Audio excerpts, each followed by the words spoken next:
să filmez o secvență nud. Ce nud? Al tău. Glumești? Nu. De ce nu-l filmezi pe Dinu nud? De ce să-l filmez pe Dinu? Păi nu-i personajul principal. Nu trebuie să fie frumos. Dinu are un corp frumos. Niciun bărbat nu are corp frumos. Pentru tine. Nu, din punct de vedere strict estetic. Știi de ce? Nu? Din cauza penisului. Oricât de bine proporționat ar fi corpul unui bărbat, se ducea dracu armonia din cauza penisului. E o greșeală din punct de vedere estetic. Dacă nu-i justificată secvența, eu nu filmez. O să fie justificată, stai liniștită.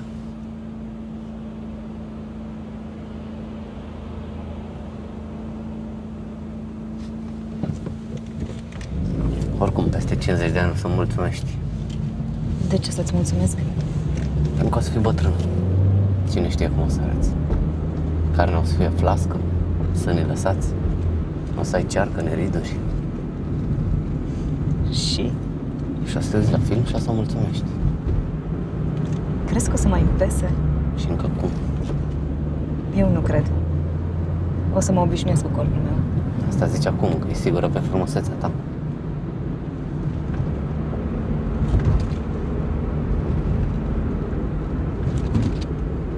Crezi că peste 50 de ani o să se mai uite cineva la filmul tău? Tu.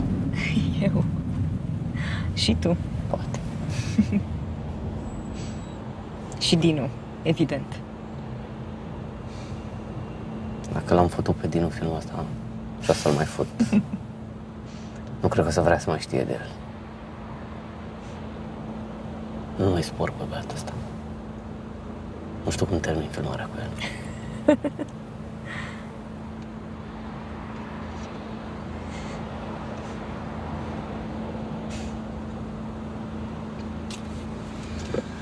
Oricum, peste 50 de ani nu o să mai uite nimeni la filme.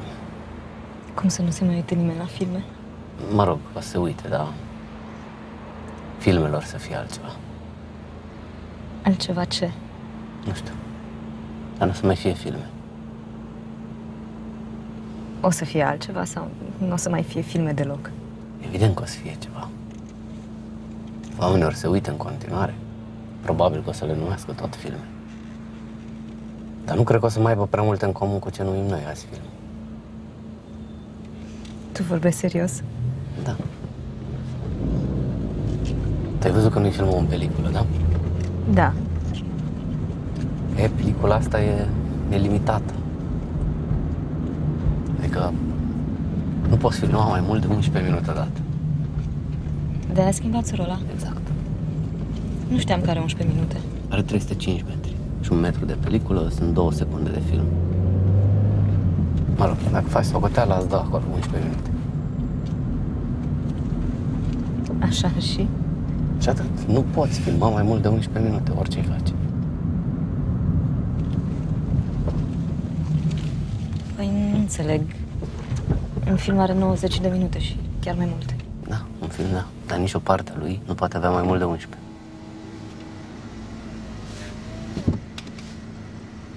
Ok, și? Păi și limita asta a determinat un mod de a face cinema. Un fel de a privi lumea. Mai bine zis, de a gândi lumea.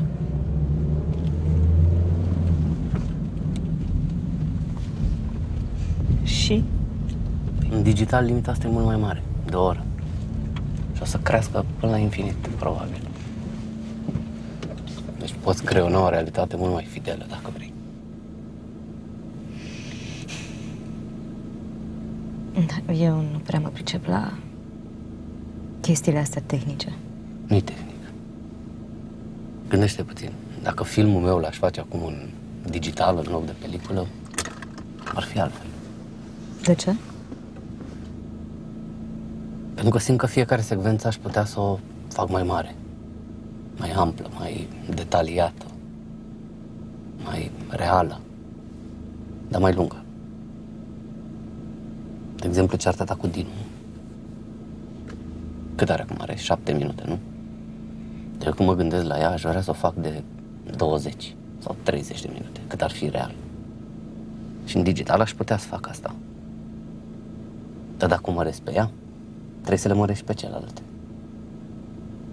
Și aș face un film uriaș în comparație cu asta.